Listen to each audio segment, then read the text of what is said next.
Yo, what's up, healthy people? Welcome to the iRTC, the I Run the City podcast. My name is Perio. I'm the podcast host and MC. This is episode number 26, Sleep and Chasing the Unicorn. The Boston Marathon, that's something that I have wanted to do for quite some time. I've wanted to run the Boston Marathon for a long time. And the Boston Marathon, unlike a lot of other marathons, you can't just pay to run the Boston Marathon. You have to qualify. So you hear a lot of runners. I mean, in the runners world, um, a lot of people are trying to be cute, and when you hear that, it's Boston qualify. They want to qualify for Boston. Another thing that you hear, and this is something that I learned just a short time ago, um, is chasing the unicorn. Now, I didn't know what that was in reference to. I've heard it. I didn't know what that was in reference to in the past. So I decided to find out. So I did a little bit of research on it because running the Boston Marathon is something that uh, I am very, very interested in, and I got a run coming up in exactly 47 days. Countdown to Rebel Wasatch out in Utah. 47 days before that race. And that is a race that you can run or someone can run to qualify for Boston. That's another thing. You want to if you want to qualify for Boston, you can find out ahead of time if the races that you are planning to run are races that will qualify. You can find out ahead of time because you can run a race that does not qualify, and if you get a good score that would normally qualify you, you will not qualify because that race wasn't a qualifying race.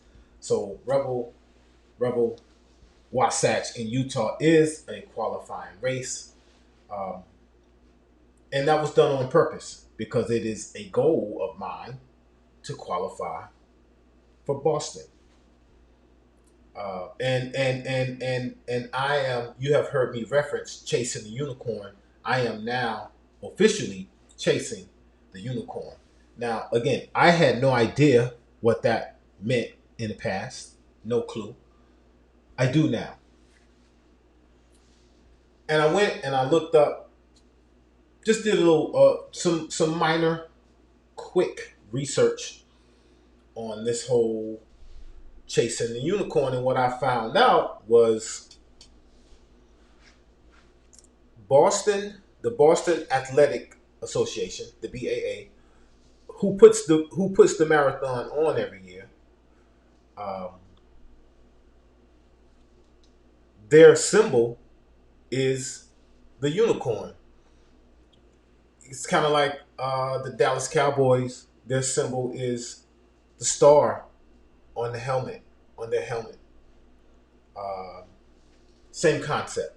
So where you see Boston Marathon paraphernalia and apparel, different things that represent the Boston Marathon, you'll see this unicorn.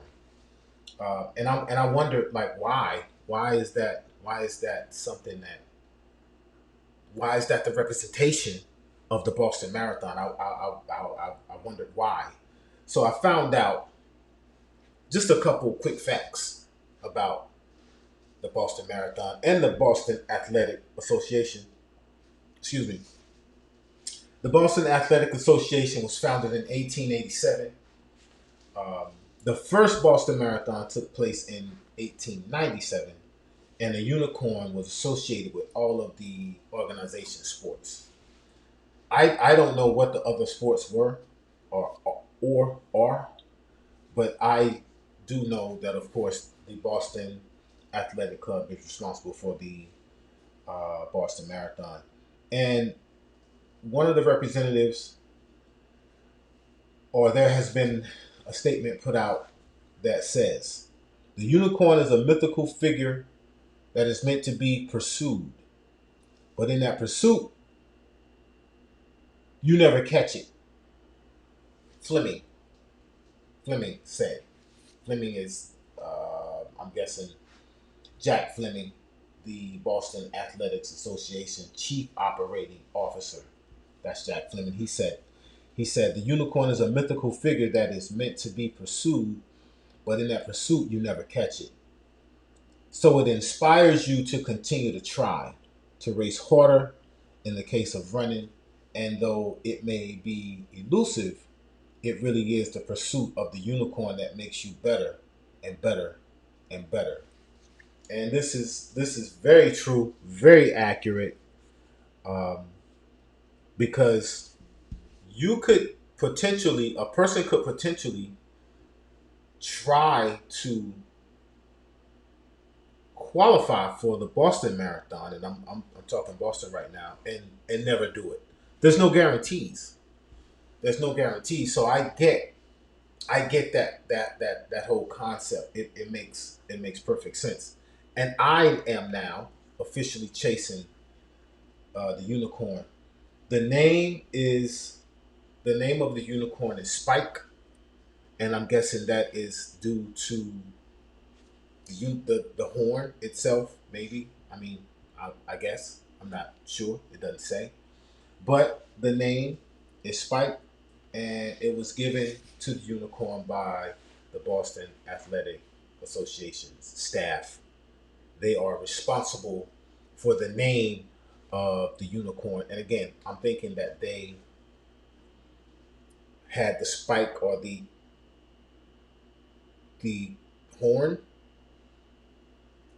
on the in the middle of the unicorn's head.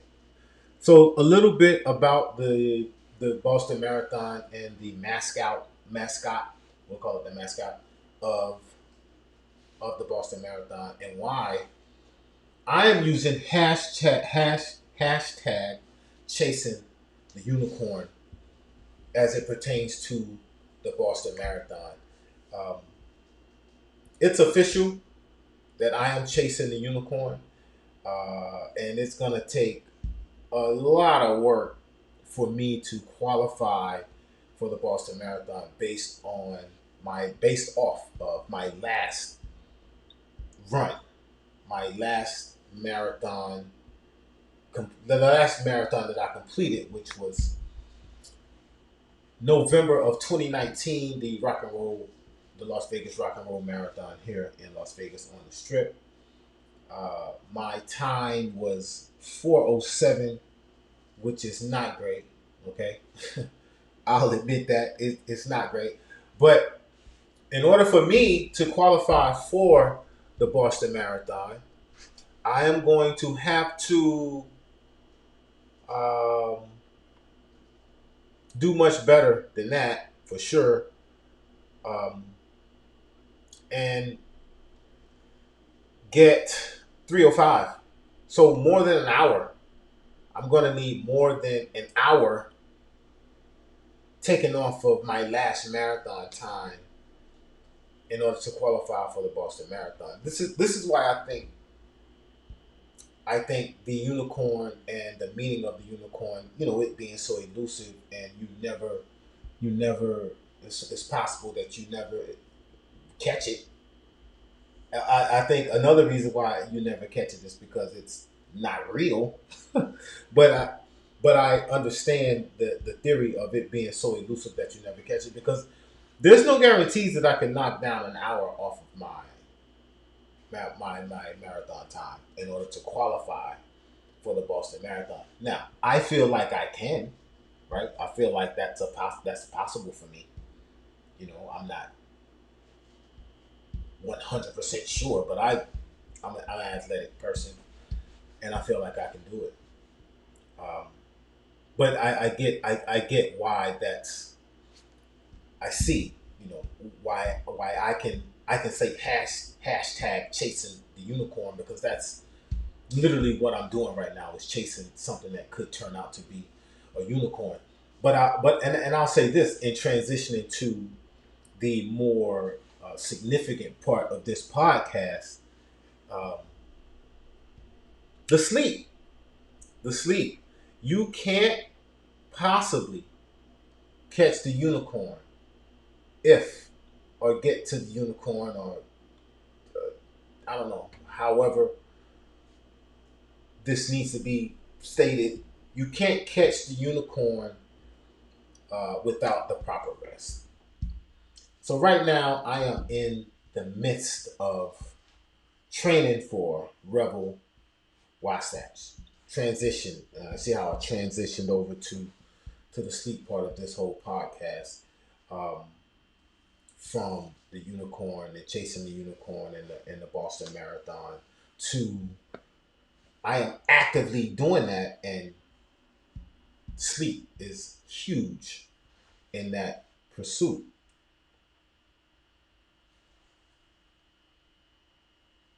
You cannot function properly just on a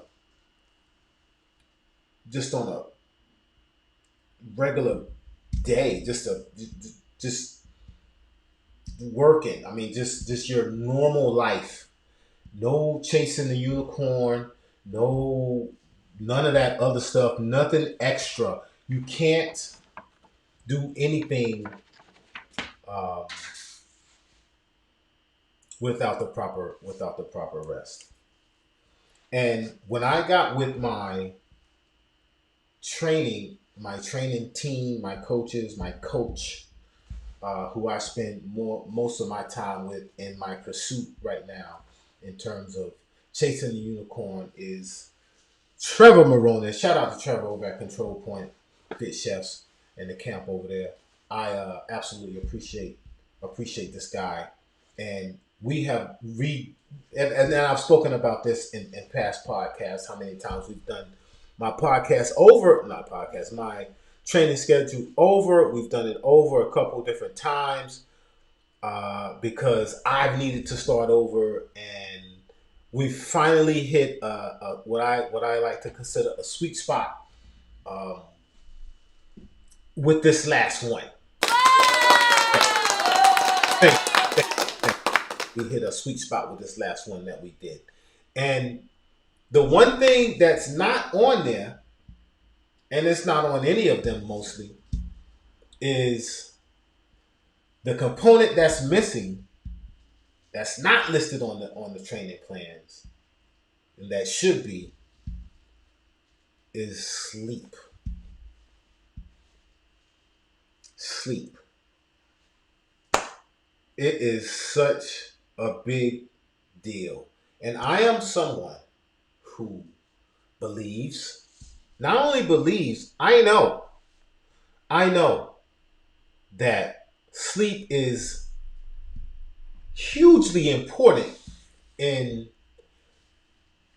not only a runner's life, which it is, and I'll prove that.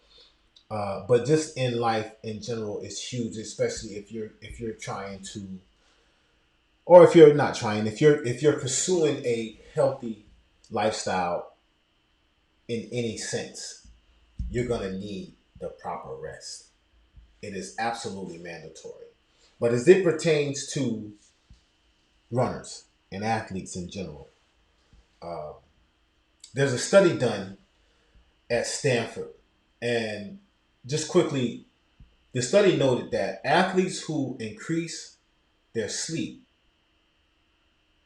time, ran faster, did sprints faster and better, and were even more accurate as it pertains to their tennis shots than they did while not getting their usual amount of sleep. So they were able to run faster and be more accurate in tennis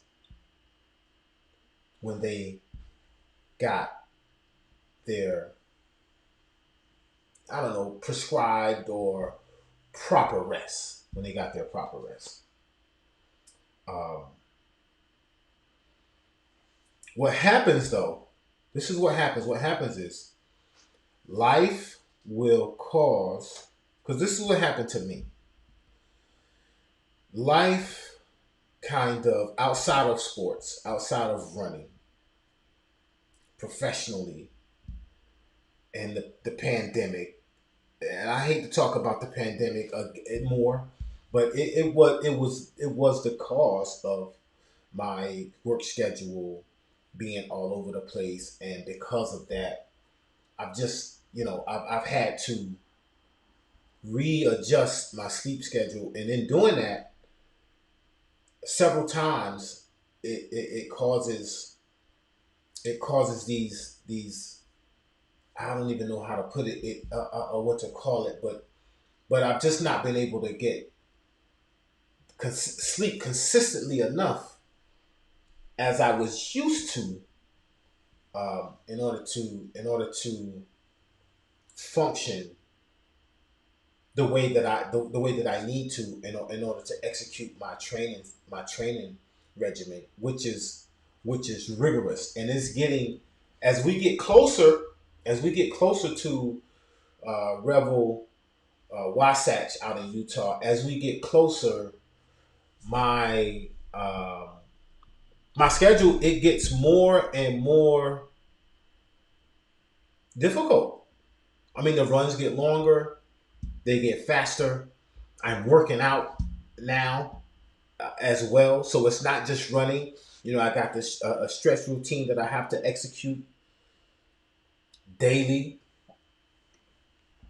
so it's a lot there, and in order to make sure that I can complete these action-packed days, I need the proper rest. Um, so what happens is I'll get in a good flow, and I'm talking about me right now. I'm gonna just narrow in on myself and my situation. I'll get in a good flow, and I can power through. I mean, there'll be days where I've obviously not gotten the proper amount of rest. Okay, and but I'm able to do my training session irregardless. I'll do it anyway. But too many days of neglecting your sleep, it'll lead to a decrease in performance, and it'll make training and doing all the things that I love to do, it makes it less enjoyable. And then that frustrates me on, just on a personal level, because I am generally a person who has a lot of energy. I do a lot all the time. This is not new to me in terms of some of the things that I do on a daily basis, and I have the energy to pull these things off. So, um, not getting enough rest, regardless of what causes it, will cause problems and and issues. So it's super super important to rest properly, and in order to execute again, just a regular day, not to mention a day where you have a, for example, last week, the last 2 weeks, I've had 18-mile runs within my training, and a 15-mile run in that same week. So 2 days, we're talking 33 miles, which is not easy, even if you do get the proper rest. Uh, but if you don't get the proper rest, you almost don't stand a chance. Okay, you almost don't stand a chance. You could even hurt yourself. It's so many things that goes into the idea of getting the proper rest. Uh, Without it, you're not making good decisions. Your decision making is not great, and when you're training for a run, at the marathon distance, when you're training for a race at the marathon distance, you need to be sharp. When you're on these long run training runs, when you're getting ready, when you're at this point in the training schedule where your runs are getting longer, where your speed days are getting faster and harder. They're very hard. Speed days are very hard on your body, and that mental capacity has to be there. You gotta it has to be there. You have to be able to think and kind of get into a flow and do these things effortlessly, because that's what the training ultimately does. A good training block, at some point you get into a flow and things happen very smoothly. So if you're getting the proper rest, if you're hydrating properly, if you're giving us your body the proper fuel, for me, meditation, prayer, all that stuff is real. I'm around the right people. I'm getting the right energy. I'm reading books right now. I'm reading uh, Ego is the Enemy, after reading um, The Art of War. I'm sorry, The War of Art. The War of Art. I've read the other one too, but this one is a shorter read, really, really good book about resistance and why sometimes we don't do some of the things we want to do and what causes that resistance. But anyway, these are all the things that I do in a training block to keep my head together, keep my body in shape, keep my spirit and my soul intact. And that helps to power through the day. It helps me forward my training program, and then things just happen in a very sensible way. They happen effortlessly. The waking up early in the morning, the running, the long runs, because you can get into a flow, and then you got your form down and your breathing techniques, and these are all the things that you have to think about when you're training for a race at the marathon distance. If you go too many nights without the proper rest, you're not gonna be able to do it. You're gonna things are gonna come crashing down on you, and it's gonna be devastating to to the ultimate cause. It's gonna be devastating to the ultimate cause. So, and look in researching this, because I felt like I had to figure out, okay, let's get some facts on this whole sleep thing, because over the last couple of weeks I have felt deprived. I have felt deprived of sleep. I have felt deprived of sleep, and I made the proper changes in in dealing with that. So I've not forced myself to do things when I know I've not been resting properly, and my body, I'm listening to my body in that. If I have to take a rest, I'll take a rest. I mean, if I have to take a nap before the run, that's what I'll do. As opposed to not taking a nap and just powering through the run. Even though I may be able to power through the run at that time, at that moment, it'll eventually come back to get me. And so instead of doing that, I take the nap. In the past, I wouldn't have taken the nap. In the past, I would have just. It's more important for me to get the thing done on time, and that mentally that helps me to say, okay, we got the thing done. Now let's go to the next thing. That's not the case anymore. I'll make the adjustments, and I'll okay, sit down for a second and rest before I go and do the run, even if it's a little bit later in the day, or even if it's at night. Even if uh, I have to switch something around and or not do something, I won't do it. I'll say, okay, well, I can't do this because I got this to do, and I'm making room and time for me to get some very important things done, and then to be able to take it down and and go to rest at the right time in order to be ready for the next day, because it's always something every day, right? It's not. This is why you have to develop some sort of routine and things of that nature, which I'm good at.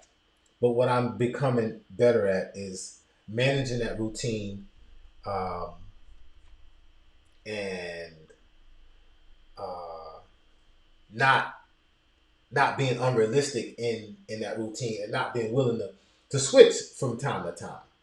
Staying on my routine on a daily basis, but sometimes in order to benefit, I will switch something on that routine to to get the proper rest. Now,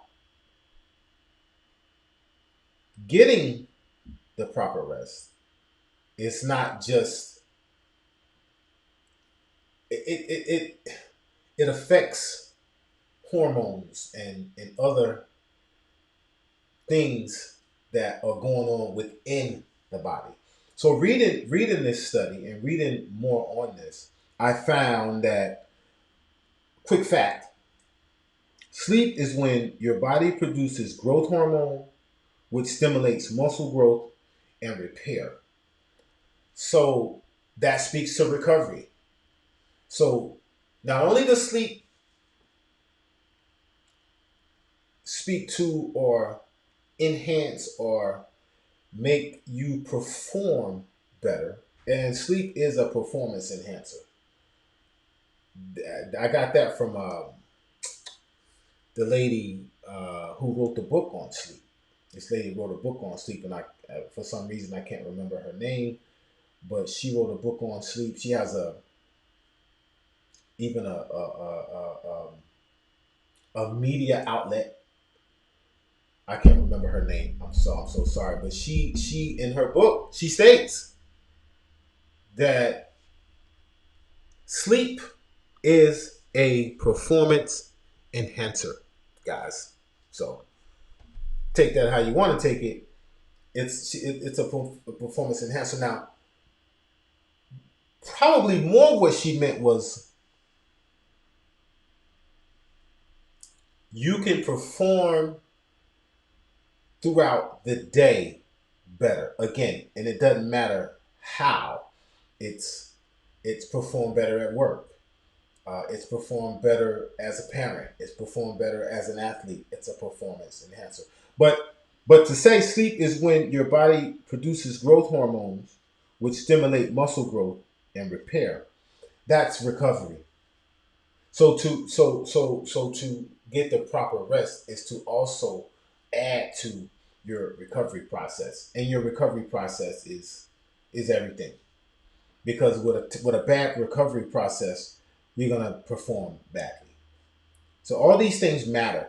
It's like a mathematical equation: performance, recovery, fuel, or fuel, performance, recovery, or recovery, fuel, performance. However you slice it, these three aspects of sport, performance, recovery, and fuel, are equal a success, a recipe for success. Same thing in life, in your everyday life, with no sport. You don't have to be a sportsman, as as I heard some people talk say. I like that word, sportsman. You don't have to be a sportsman or an athlete to concentrate on performance, recovery, and fuel. Because every single day, if you're a responsible adult or a responsible person, you are very busy. You have action packed days, day in and day out, and you have to perform. There are things that you have to do on a daily basis. Uh, Performance, and then how you recover. How do you get ready for the following day? What do you do? You know, I would even say to go home after a long day at work, to take a shower, and then you fuel your body. If you're not fueling your body with the proper fuel, then that's not good. but we're not going to get into that. But it's all a part of recovery. To have a seat or to stretch. Some people do yoga, whatever the things you're doing to recover. Read a book, um, meditate. Uh, all these things are recovery and getting you prepared for the following day. So you don't have to be a sportsman or an athlete to perform, recover, and fuel up. This is the recipe for success: proper preparation and performance, recovery and fuel. Not in that order. These three things, in any order, is where the focus lies for for daily activity in general. For daily activity in general. Um,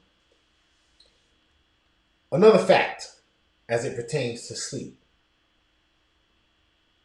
Ready? Sleep is when your body synthesizes protein, creates new cells, and repairs tissue. It boosts your immune system also. Okay, I'm going to read that one again. Sleep is when your body synthesizes protein, creates new cells, and repairs tissue, and it also boosts your immune system. Let's focus in on that last one. Synthesizes protein. That one is not the last one. That was the first one. I said that to say that's one that athletes, bodybuilders eat, for example, are big on that one.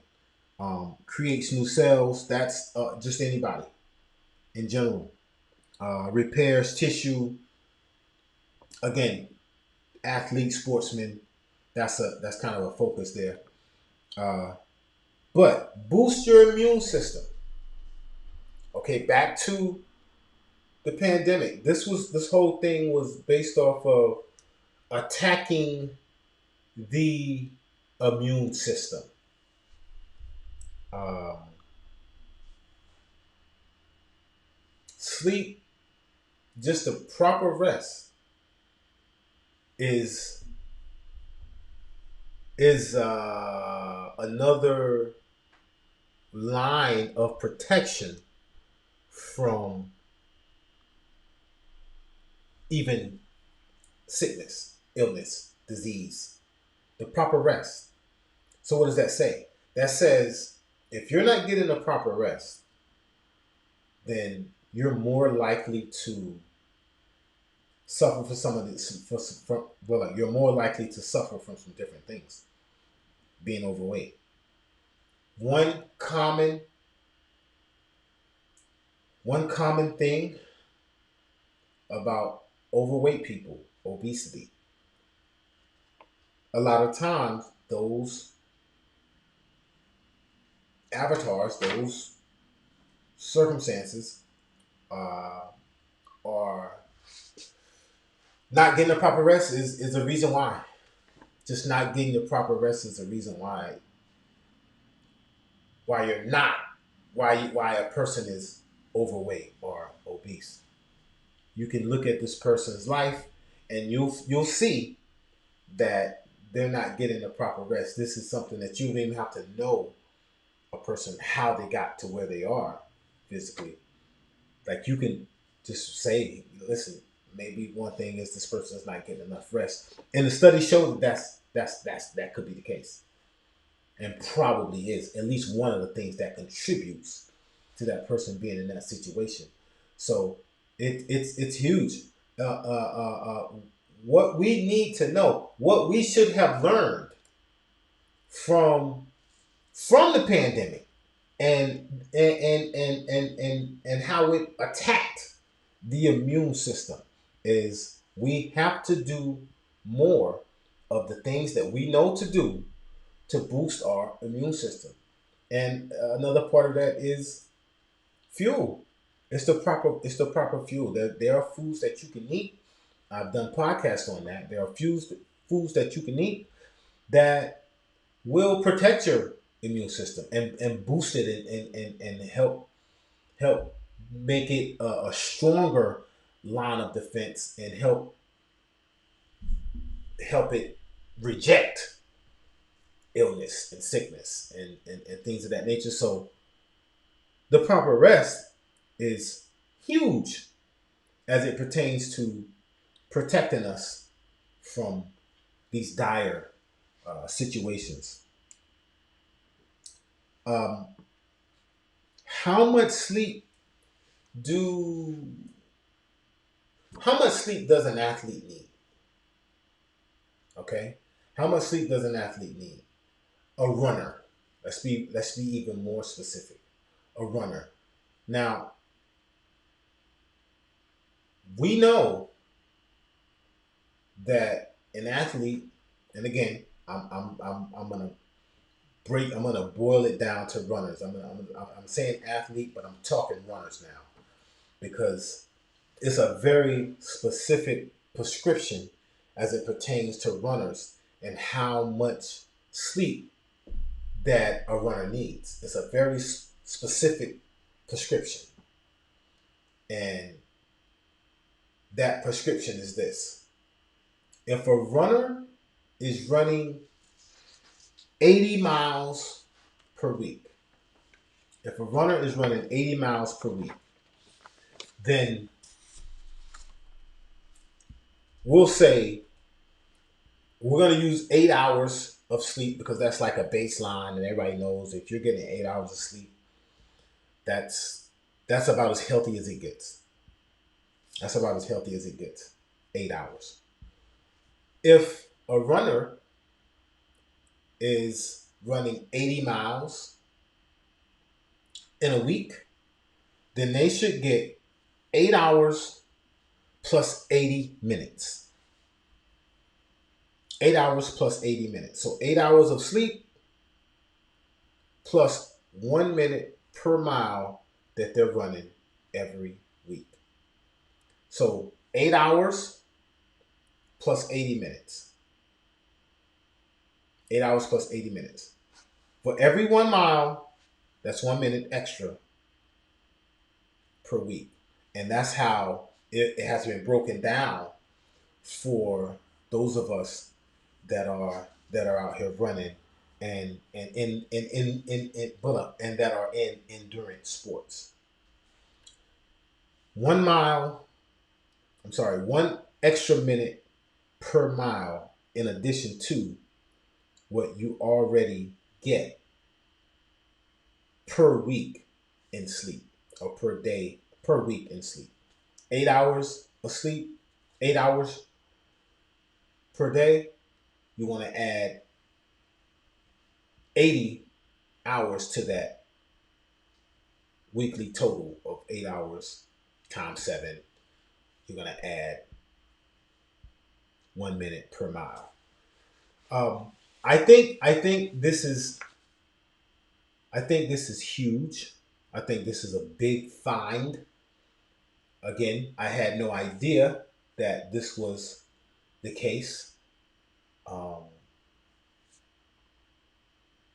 but now I do, because this is what has affected me. This is what has affected uh, my training schedule.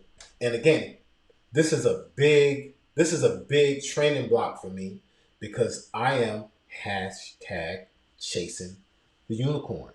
This is important to me. So I try to get it right. I try to get things right. I lead a healthy lifestyle, but then things start to happen that is really out of my control. And in order to keep my job, I have to uh, go to work when I'm scheduled to go to work, even if it doesn't fit my personal fitness regimen, training block schedule. I still have to rearrange things and go to work and get the job done in order to take care of the overhead, right? I have overhead to pay in terms of overhead being my bills. So you have to do that, and it gets in the way. Even though, again, I have and live a healthy lifestyle. But this is this is something I didn't know, that me looking into it allowed me to learn. Okay, and it's important. It's important. Now, I don't always get 8 hours of sleep. Full disclosure, I don't know if I need 8 hours of sleep, but if but with like but in this in these training blocks, with running so many miles and making them run so long and exerting so much energy, um, I get as much as I possibly can, and I'll take 8 if I can get 8, because on the other side of that, not getting enough sleep is it's a disaster. It Listen, last week I did not get enough sleep. Matter of fact, I'll take it back even further. Episode 24, episode 25, where I talked about a Saturday when I just fell to pieces. It was the worst. It was the worst training session that I've ever had, and that was a couple weeks ago. And the reason why it went down that way is because of not getting the proper amount of sleep. That's why. That's why. And I felt it from the word go. I almost knew that I hadn't gotten the right amount of sleep. I almost knew that I hadn't gotten the right amount of sleep. I almost knew that I hadn't gotten the right amount of sleep before I even left to go and start the training session. I was home here, sitting in a chair, and I just felt really tired. Now, I sometimes feel tired before it's time to train, because your body will do that. Your mind and your body, sometimes it's not on the same page, and sometimes your mind is saying, bro, what are you doing? Like, your mind will talk you out of things.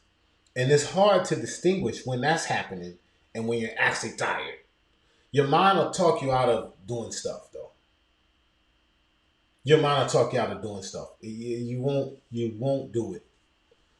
You won't do it. Um,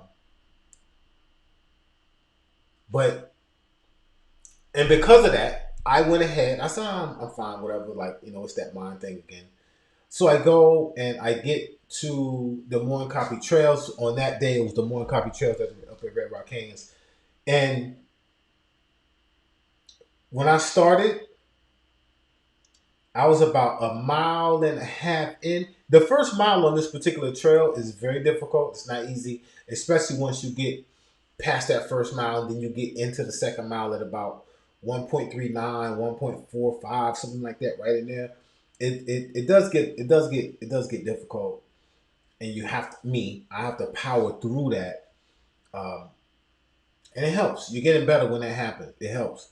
But on this particular day, I felt like I was just wasting my time. I felt like it was all empty. I don't know. It was not great. It was not great. And as I ran, I felt like powerless almost. It was awful. But I was tired. I was tired, and the reason why I was tired is because of how my work schedule is especially in that week, just didn't allow me to. It was awful. So I felt that feeling of exhaustedness and not being able to successfully execute the day in terms of my training. And that doesn't happen all the time. So I know that's what this particular thing was. I know that's what was happening um, at the time. And there's a few different studies have said that endurance athletes need a minimum of 8 hours of sleep, a minimum. And sometimes, as an endurance athlete, I'm unable to make that happen. But many need more to continue training without fatigue. A lot of people need even more than 8 hours. I'll say the way that I recover and the way that I fuel my body, I think that helps as well.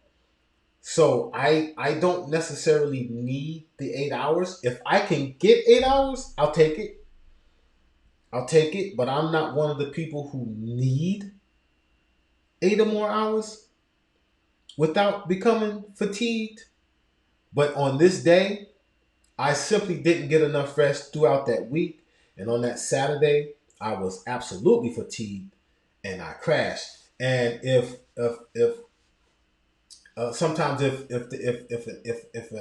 an endurance athlete feel they can't find the time for that, they'll need um,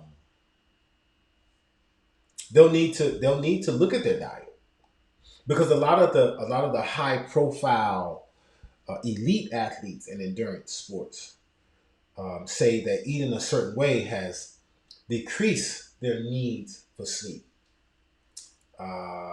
And that seems to be related to a few things. And I think that's where I come in. That's where my personal diet has gives me a little bit of an advantage. Now, I'm not saying that I'm a high profile elite endurance athlete. I've not done anything to suggest that. But what I am saying is my diet is pretty fantastic. I mean, I can eat, I eat really, really healthy. And even if someone's a high profile elite endurance athlete, my diet is right there with the best of them. I feel very confident in saying that. It's right there with the best of them. So I put myself in that category of the athlete who can give a little as it pertains to sleep because of the diet that I have and that I've had for several years now. It's in me. That diet is in me, and it's very, very effective um, as it pertains to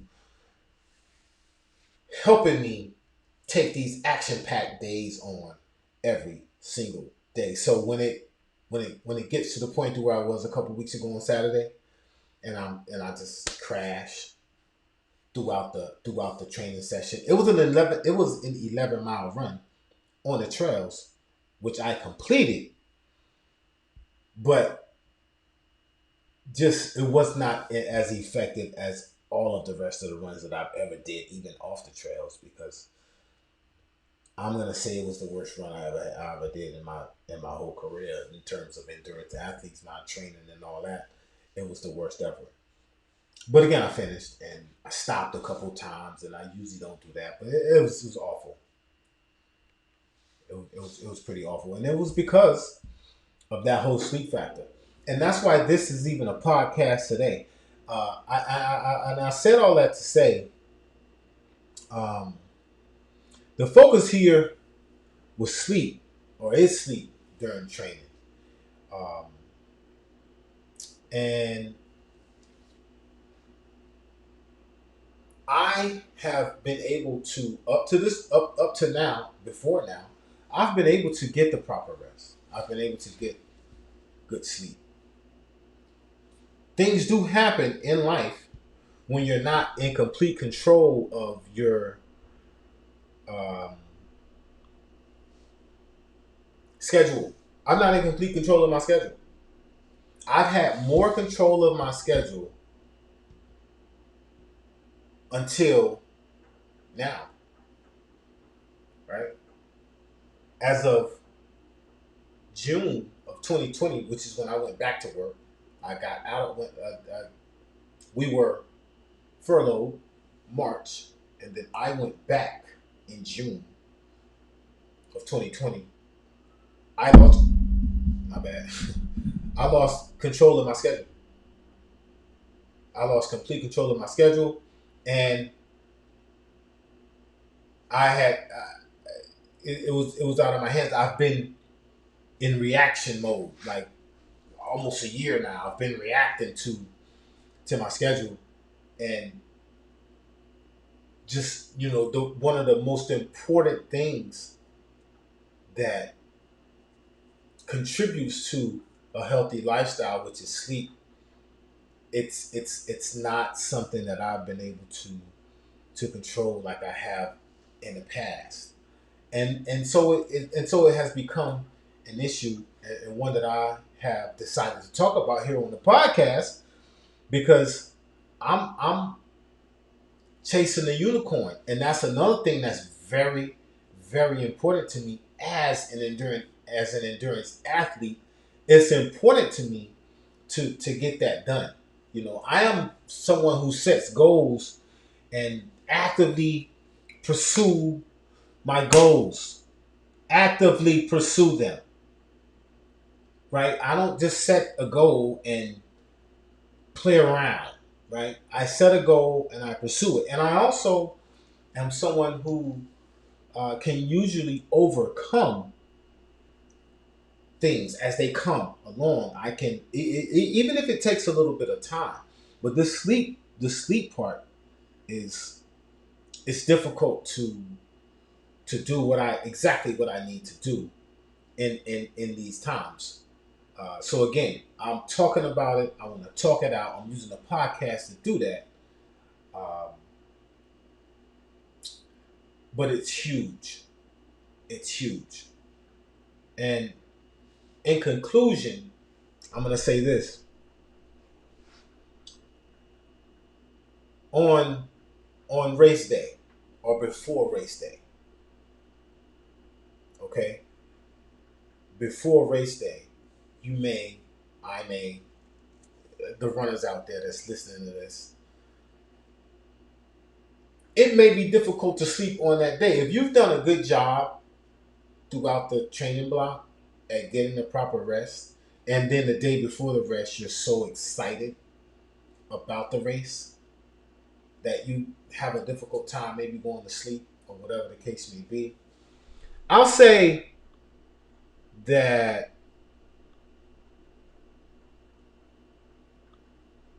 it's the day before the race. You're probably going to be okay. You're probably going to be okay because the adrenaline that comes with race day and the excitement that comes with race day is going to get you across the finish line. You're going to have enough adrenaline to keep you going if you've been getting good sleep in the previous months of training. So I'll end with that. You'll be fine. But for sure, make sure that sleep is and rest is a big part of your training, even if it's not on the actual training block schedule. You have to consciously make that a part of the training block because without the proper rest, you don't stand a shot at catching the unicorn. Not that everybody's out there metaphorically catching the unicorn. For me, the proper rest is absolutely mandatory. I have 47 days to go before Revel Wasatch. 47 days to go before Revel Wasatch out in Utah. It will be my first attempt since 2019, or my first legitimate attempt after executing my training block and purposefully training to catch the unicorn and qualify, or BQ, which is to qualify for the Boston Marathon um, in the upcoming years or next year. Um, 47 days to go. Uh, super, super excited. I was afraid once, once we, once I had that horrible, horrible Saturday. I got kind of afraid. I didn't know if that was if I was going backwards or not. But in any event, 47 days to go. We are gunning for we are gunning to BQ and to become one of the endurance runners, the runners at the marathon distance to cross that finish line in the Boston Marathon. And again, that's the start. That's where we're starting. It is not. Um, it is not. It doesn't end there. It begins there. Once I hit, once I cross that finish line at Boston, then there's more in this dream. There's more in this vision because we wanna do all the majors. We want to do the Bostons. We want to do the New York Cities. We want to do the Chicagos, the Londons. We want to do them all, but we're starting here with Boston, and Revel Wasatch is the line to is the dot to start to line. Is the dot that starts the line. We execute Revel Wasatch in 47 days. That is the dot that starts the line. So come with me. Come with me. I'm going to continue to count this thing down. We got 47 days to go. Get on this journey with me. Check me out over the course of the next 47 days, month and a half roughly, and we'll find out what happens. We'll find out what we're going to do. Follow me on Instagram at Pario333. Follow me on my Facebook page at Pario333. My website, Pario333.com, is up. I'm working on it every day. It's been rebranded. It's got a new look. Go and check that out. www.pario333.com. Subscribe to the website so you can get all the updates and all the posts and all the videos and everything that we're going to do over there and that we're doing over there already. There's content over there right now that you can dig into. Stick with me. Stay on this journey with me. 47 days to River Wasatch. Subscribe to the podcast, the I Run the City podcast. I'm the host and the podcast MC. My name is Pario, P-A-R-E-O, and we are out.